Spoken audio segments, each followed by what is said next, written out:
Hi, welcome to Matt Holman Golf.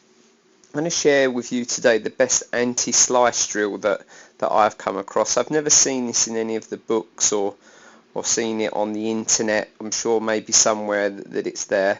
But this was a drill that was shown to me by Butch Harmon's son Claude Harmon. And I know it's one of the key drills Butch Harmon does to cure a slice in his players. Very simple actually. If you look at the club face there at setup, you can see that it's actually turned in 45 degrees to the left. So if I go back to my setup, you can see the club face is pointing at the target there, and then as I make my setup and my grip, I turn the club face in, so it sort of looks like it's nearly going to hit my left toe there. I've turned that club face in miles to the left hand side there, and again on the right hand side we're going to start with, okay, there's a sort of club face perpendicular and pointing at our target, and now I build my grip around and turn so that's really the feeling there. Look, I mean, it's 45 degrees turned in, and now I make my setup. So really the main issue is, in terms of a slice, we tend to react to an open club face at impact. The ball will always travel 85% or 75 to 85% of where the club face points at strike point.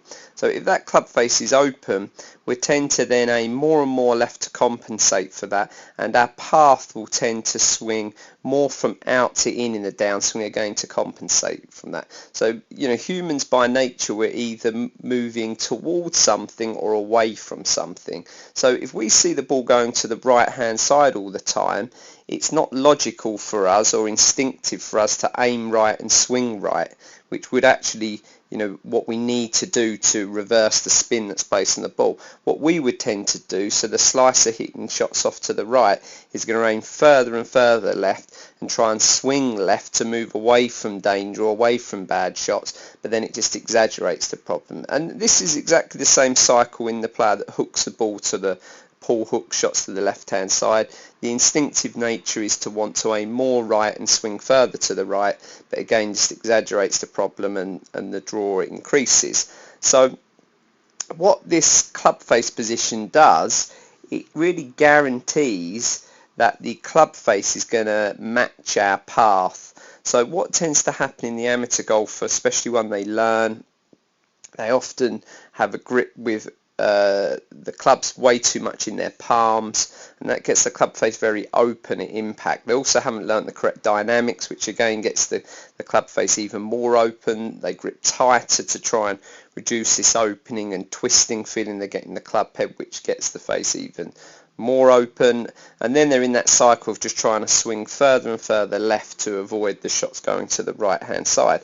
So in classic instruction that I see, the first thing being taught to try and change it is the path. And so you'll see, lots of drills of trying to get the body aimed to the right, feeling the club fall from the inside on the downswing with lots of club head rotation through impact. And that's fine, but to me they're missing the point that we react to club face. So what this drill will do, now the club face is matching the path, if we come outside the line at all on the downswing, that ball is going to travel way left. I mean, it's going to end up over there somewhere. So using the guys I do this with, the first 3 or 4 shots, that ball's going to travel hopefully 50 to 100 yards left. Now the point of the drill then is to be able to, only by altering path, and we try to do that from the top of the swing to start with, we want to fight the ball back to our target line and actually from that position hit a slight draw. So this is me demonstrating. So I've got this club face turned in a large amount, so the club face is going to look very much down now throughout the whole swing in a much stronger closed position. So let's see if we can just see my club face there. So it's certainly in a closed position there. So if my arms now move out towards the ball at all, or any over the top movement, that ball is going to travel to the left. So it's now my job to fight to get my swing line and arms from the inside and then start the ball to the right hand side. So now you're going to see this club head is coming from inside, from behind my hands, and then I'm going to try and start that ball right. Where the club face started so much more closed, we'll get a little more rotation through.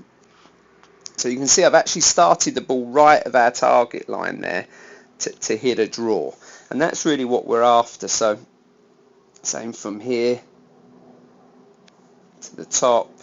You know, this is really, you're going to start to get a feel of a transition that works more forward, a path and arms that are going to start to feel like they want to swing more from the inside and swinging out to sort of right field a little bit more.